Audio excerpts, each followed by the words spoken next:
What is crack-a-lackin', Tech Yes citizens? Today is going to be a vlog where I'm going to be picking up some GPUs, some graphics cards. So this will be the final hustle that'll take place in Australia before I head to Japan. But there's also some other things that I have to get ready. There's things like paperwork, and there's also some other gear that I have to make sure I have before I head over to Japan. But there's also some other things that I'm doing, and maybe it's tips for you guys as well if you're able to travel in the next few months, where you can take advantage of prices in different countries. And this for me personally is going to save me actually quite a lot of money, and that's what it's all about here at Tech Yes City, is getting those deals and saving some coin, and of course in the end getting the same price performance. But also in today's video, I thought I'd just talk to you guys in a more personal way, where I'm just going to talk about some of the things that go on behind the scenes here at Tech Yes City, in that I currently have a sponsor spot with SCD Keys, and they are a long-time sponsor here at the channel. And people are like, Brian, you always post up sponsor spots for SCD Keys. So I'm going to be straight away transparent and say that I do 7 spots for them in my sponsorship agreement with SCD Keys. But that's because I believe in their product and what they sell, in that they sell single end user licenses for Windows 7, 10, and 11. And the great thing about SCD Keys is I've tested their keys in the past, and they all come out as single end user licenses. I actually did a video on this, and I'll put the link in the description below. So if you guys want to get a great deal on a Windows Pro license, I'll put the link in the description below. Make sure you use that coupon code BFTYC. With that aside, let's go pick up these 2 graphics cards right now, where I believe I'm getting a pretty solid deal, seeing as they just came up on the market.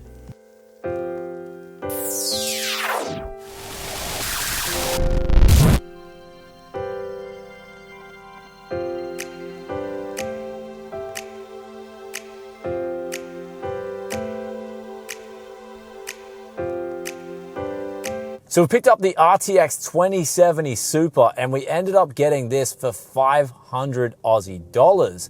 And initially they had it up for 620, but someone else was coming in to pick it up for 500, and then that person flaked out. Apparently they got an RTX 2080 or something. So I was like, look, I'll come in and get this 2070 Super, which is almost the same thing as a 2080 if I remember correctly. And so we got that for 500 Aussie, so that's a pretty decent deal. The next deal we're going to go get now is an RTX 3060 Vision Gigabyte Edition. They're asking, I think it was just under 600 Aussie dollars, and I put in an offer of 550. Then they came back at like 565 or something. I'm like, well, it's still almost $100 under retail, so I'll come and grab that. So we're going to go get that deal now, but also, while we were at it, the first person here with the RTX 2070 Super, they were like, man, I'm clearing out these old games. And I saw some of the titles that I used to play back in the day when DVD games were a thing. There's a Command & Conquer, there's StarCraft 2, Diablo 3. And so I'm like, yeah, I'll take all like the favorite games that I used to play. And even one of the games, Command & Conquer 4, I think even though that flopped, it was still signed by the main actor who plays Kane. So I was like, man, I'll take that. That looks pretty cool. And there was also Half-Life in there in the box. So I don't know. I'll like, yeah, I'll take this stuff because it was pretty cool. Even though I should be getting rid of stuff and not taking any more stuff. Sometimes you just can't resist some of those cool finds. But let's go get this next deal.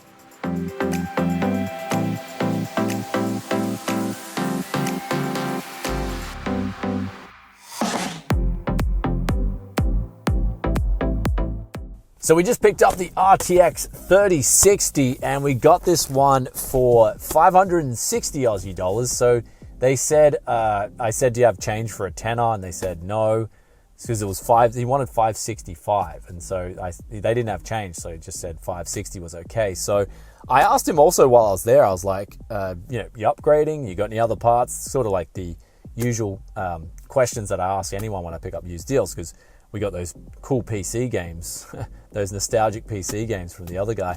But he said he was upgrading to a 3070, and he said he paid over $1,000 for this RTX 3060. And I'm just like, man, like, please, like, I was telling people here on the channel, just don't pay for these overpriced prices. They were just way too much. But I guess Nvidia's marketing, man, I guess it's that good. They know how to suck them in, even at those really high prices. So, yeah, I feel kind of sorry for the guy who went out and paid over $1,000 for this, and then he's going to go out and now buy an RTX 3070. So he's just handing his money, just handing it over to Nvidia, as opposed to me. I'm actually getting a deal and we're putting together some juicy gaming PCs. But right now, I've actually just catching up with a few friends as well before I go to Japan. So making sure, have a drink with the boys, and gonna have a little drink, and then we're gonna get home and build some PCs.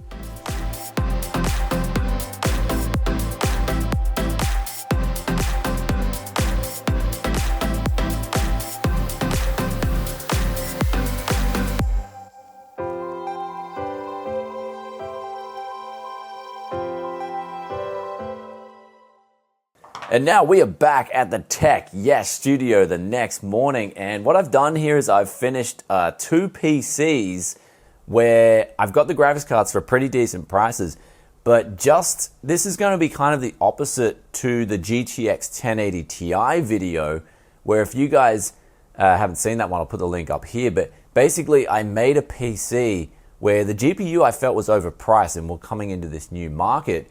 So I quickly made really good value on the other side of the rest of the parts in the PC in order to flip that build to sort of branch into this new market. And that's kind of what's going on here, where I've got these pretty decent deals on these GPUs, and I'm sort of using that to then put into a couple of PCs just to break even on the other parts. And that's because I feel like we're going into this new market where the economic conditions have it so that we've got potentially tightening on the way with what's called quantitative tightening. And if that happens, then wow, I mean, prices of PC parts, I believe, will come down.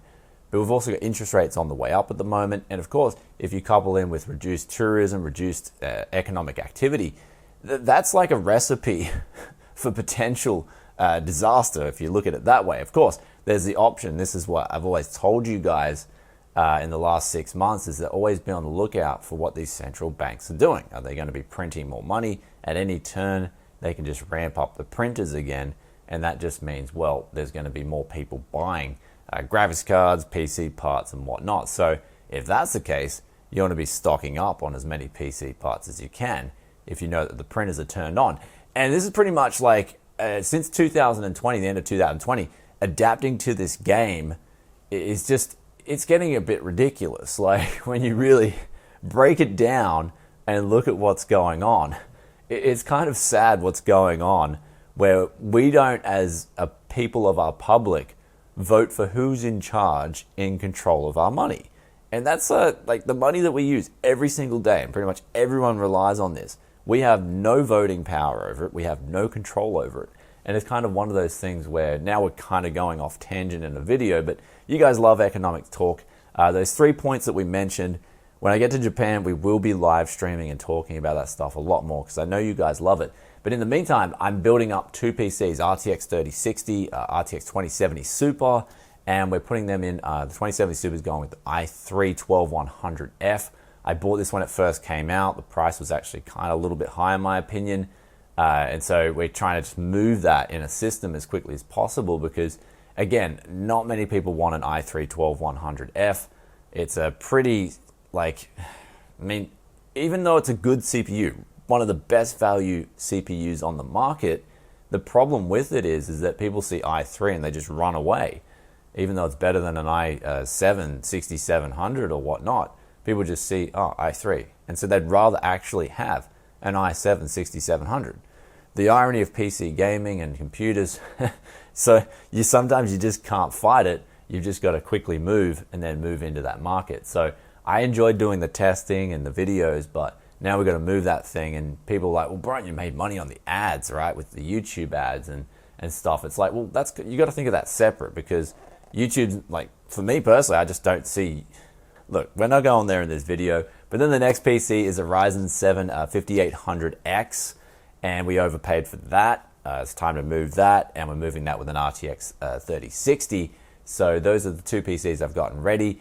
In terms of the other flips, you win some, you lose some, but I like to take that saying and turn it into, okay, well, you win quite a lot, and then you don't lose some, you break even some. And so that's kind of been my motto over the last few years, and it's worked really well. And I hope you guys perhaps have the same model, even better if you're getting better deals than I am. So that's one of the things that we're looking at here is that, okay, I've got to move just like that 1080 Ti rig. So I've got to look at, okay, could the prices of this stuff come down even more in the future? And the answer is a check mark to both those rigs that I just talked about. And so I want to move them now. And of course, you can buy back the parts later and put together an even cheaper gaming PC. Because what I'm seeing on Marketplace locally here is that there's a lot of these rigs that have just been sitting up there for months and no one's buying them. They're just sitting there. And so that's actually happening a lot in my local marketplace. And I don't want to be one of those guys that's just sitting there months on a PC, especially if it's under $1,000 or under $2,000. You want to be moving those rigs quite quickly because that's where the majority of people are buying a gaming PC at in terms of price point in Australia. And so now we're talking about going to Japan, what I've got to get ready. I'll be taking quite a few things with me, especially things that I just can't live without. So we'll go, what are those live without tools? First of all, is going to be a PC. Of course, I got to edit videos for you guys, and the PC is honestly just part of my life. And the thing is, I tried using a desktop. You may have noticed in the past couple of months, I tried using a laptop. I bought one. It was a good deal, but I just can't use a laptop for what I do. And so I got this mini ITX rig. I built this thing up, 12900K, 3080 Ti, and this thing is literally the best PC I've got around here. So I've got no need for these big desktops that have been in this studio. And so we reduced this thing. You're like, Brian, that's so much heat for a small case. We actually reduced this from 560 watts max power draw out of the box, or out of the little box, to 350 watts via undervolting. So when I get to Japan, I'll make some undervolting tutorials for you guys for Intel, Ryzen, NVIDIA, AMD GPUs. Like, we'll do the whole four yards there, because undervolting is definitely where it's at. It's the new overclocking, in my opinion, just because of the way NVIDIA, Intel, and AMD are carrying themselves in 2021 and 2022, where they just seem to want to just go max performance out of the box on all their stuff, leave very little overclocking headroom, and that just means that they've actually gone way past the efficiency peak curve for the average user. And of course, with power going up nowadays, me personally is like, well, I want to use less power and save some money and make my components run a lot cooler too. Then we've got the documents to go to Japan. This has been an absolute nightmare for me to do. I've had to get a visa. That took ages to get because I had to get like 20 documents for that.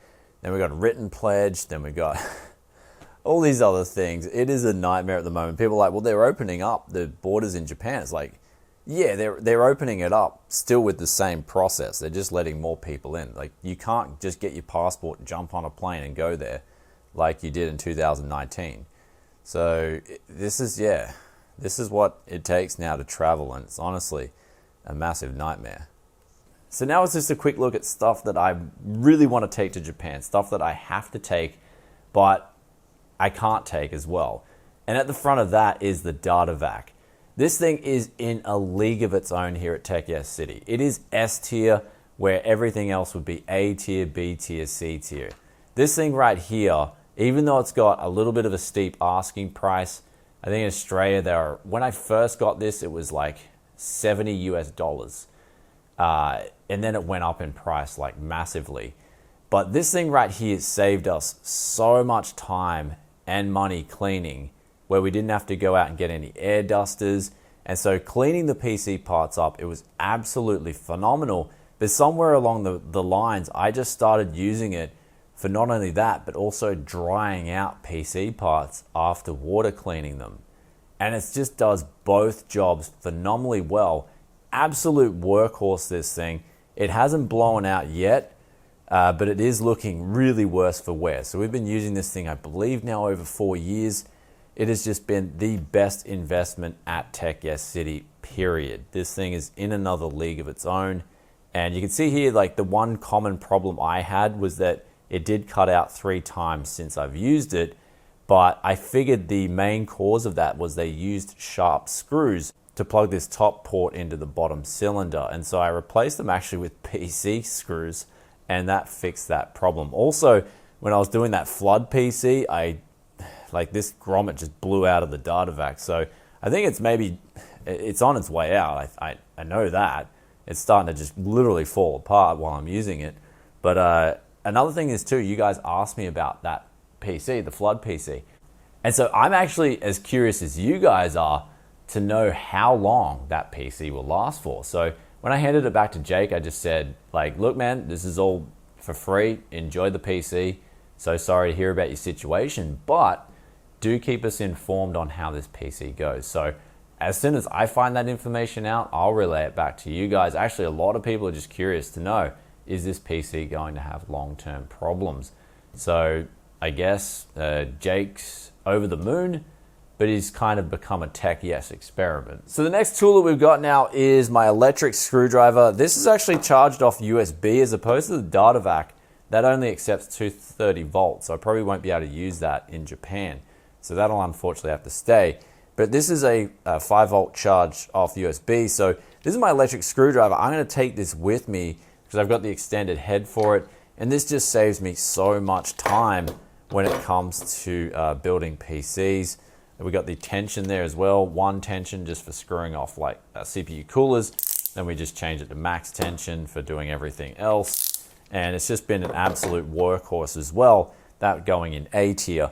But then we got the multi-purpose spray, just like the data vac. We can't take that with us, but I'm gonna be finding the Japanese meta solution in 2022 when we head over there. But this stuff here is, I mainly use this over brake cleaner a lot. Brake cleaner in 2022, even last year, I shied a lot off it, mainly because it was a lot more expensive than multi-purpose spray, but also I only found it was really useful because I started washing PC parts in the ultrasonic cleaner. I found it was really only useful for getting thermal paste, like the real tough to get thermal paste out of near the dies, especially on GPUs. So I actually used it on Jake's computer when it came to cleaning the 3070 Ti up. We're also going to be taking this little brush with us. This is important because the brittleness of this is just perfect. And so me finding one that sort of can clean CPU pins down like this can, I don't really know. I don't want to waste time. So I'm going to be taking this with me just to make sure that we've got the right brush for the right job. So this was the one that I found. That's going to stay in the kitty. I'm going to travel with a CPU cleaning brush. And now the final thing that I'm going to talk to you guys about is just how the tech hustle it controls parts of my life, where even the camera gear, and we're going to talk about what's going on with the camera gear, I'm going to be maximizing the value that I can get out of that. Where I've recently sold all my 4K camera gear, whether it was Sony or Canon, I sold all that stuff and bought a $200, I actually got this off the market for $250 AUD, the Panasonic G7. It was a really good deal here locally because I had this lens that I kept ever since the Japan days when I was doing those CSGO potatoes and stuff. For some reason, I'm like, I love this lens. I want to keep it. It was kind of like sentimental. And so I kept that Panasonic lens for this camera that we're filming on now with the wide angle adapter that I picked up for $10. So we've got this bridge camera until we get to Japan where the camera gear is literally 20 to 25% off at the moment because the Aussie dollar where I'm at is so strong. It's buying 93 Japanese yen. So it's kind of funny how all these things are aligning for just the tech yes value to go through the roof. So we've just sold the camera gear here and we get pretty good money for it. And then we're going to go over to Japan and just buy pretty much a lot of the same gear back. And so it's kind of crazy, especially if it's kind of higher end camera gear, how much of a difference in the price there is between the two countries. And so I'm looking forward to doing that. But if you guys maybe want to see a vlog on that kind of stuff, then I'll be more than happy to start doing different kinds of content for you guys because I've definitely been just focused on enthusiast tech. I mean, Tech Yes City, it is mainly the focus is enthusiast tech, but if you guys want me to branch out and maybe do some different content, especially while I'm in Japan, then I'm definitely all ears because at the end of the day, I do make this content for you guys. And thank you so much for subscribing and being a viewer. Really appreciate it. And we've also got the question of the day here before we get on out of here. And this one comes from Michael Surfer. And they say, thanks for caring for the fans. I got one question though. Does the CPU internal thermal compound delidding affected by the floodwater too? And this is a good question that got me thinking, well, this is the first time I've cleaned out a flood affected PC. So I'm not entirely sure. I can only just sort of guess as to you would definitely want to clean out a delidded CPU and change the paste on that. But in terms of, say, a soldered CPU, in this case, the 5800X, that's soldered, I believe. So we didn't have to take that apart or change anything because there was no problems with the IHS to the CPU. So the cooling wasn't a problem there. It ended up being fine in the end. But in terms of, say, an Intel CPU that hasn't been delidded and they use thermal paste, I'm not entirely sure how that would play out. I mean, for me personally, any Intel CPU that comes through here that's high performance, say for instance an i7-8700K, if that was flood affected, I would definitely, even if it wasn't delidded, I would delid that thing and change the thermal paste, because some of the thermal paste Intel put on those CPUs a few years ago, it was just horrible. The paste performance was pretty bad to the point where delidding could drop your CPU 10 degrees anyway. So I'd say if you had a flood affected PC with a CPU that could be delidded easily and it wasn't delidded, I would do it anyway. That would just be protocol for me. And with that aside, I hope you guys enjoyed today and yesterday's video. If you did, be sure to hit that like button. Also, let us know in the comments section below, are you looking forward to Tech Yes rocking up in Japan? Is there anything you guys want me to do while I'm over there? Anything you have to see? Do let us know. With that aside, if you stayed this far and you're enjoying that Tech Yes content, then be sure to hit that sub button, ring that bell. And also, if you want to become a member, I'll be doing a vlog before I do leave Australia. And so if you want to see that, you can hit that join button for as little as $1 a month. I'll put some links in the description below for you guys. And with that aside, I'll catch you in the next one. Peace out for now. Bye.